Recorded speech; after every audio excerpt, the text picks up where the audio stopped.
नमस्कार, आप लाइव बिहार देख रहे हैं। मैं हूं राजमोहन तिवारी। बिहार में हो रहे 2 सीटों के उपचुनाव के लिए आज सुबह से ही मतदान की प्रक्रिया जारी है। लोग कतारों में खड़े होकर अपने वोट का इस्तेमाल कर रहे हैं। लेकिन देखिए, बात हम तेजस्वी यादव के नेतृत्व की करने वाले हैं। आप सभी जानते हैं कि बिहार में सियासी समीकरण बदला हुआ है। अब जेडीयू आरजेडी के साथ गठबंधन करके महागठबंधन में शामिल हो गई है। तेजस्वी यादव बिहार के उप मुख्यमंत्री भी बन गए हैं और अब चर्चा उनके मुख्यमंत्री बनने की है।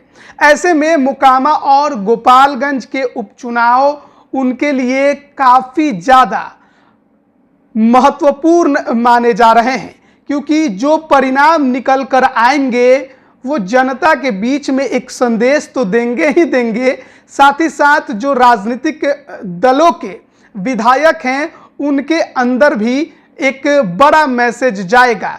ऐसे में अगर मोकामा और गोपालगंज उपचुनाव के परिणाम महागठबंधन के पक्ष में नहीं आते हैं तो निश्चित तौर पर तेजस्वी के सीएम बनने पर ग्रहण भी लग सकता है।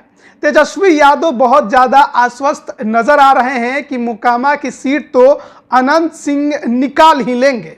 देखिए, अनंत सिंह 2020 के चुनाव में आरजेडी के टिकट पर ही चुनाव लड़े, चुनाव जीते, लेकिन 2147 बरामदगी मामले में जब उनको सजा हुई तो उनकी सदस्यता चली गई, सीट खाली हो गया और इसी वजह से उपचुनाव हो रहा है और उनकी पत्नी नीलम देवी यहां से उम्मीदवार हैं।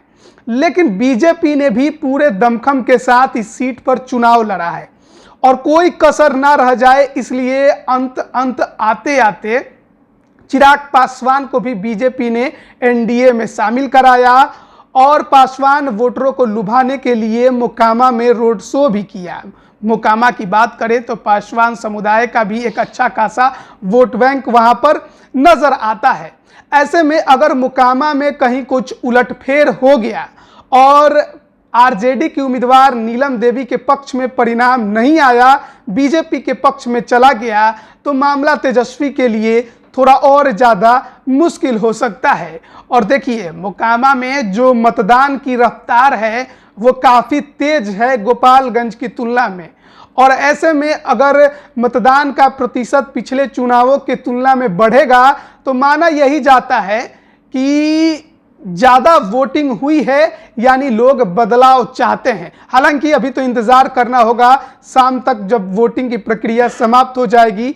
लेकिन कहीं ना कहीं मोकामा की लड़ाई बेहद कांटे की हो गई है। पहले माना जाता था कि एक तरफा यहाँ की लड़ाई है, लेकिन अंत आते आते बहुत कुछ यहाँ का समीकरण बदल गया।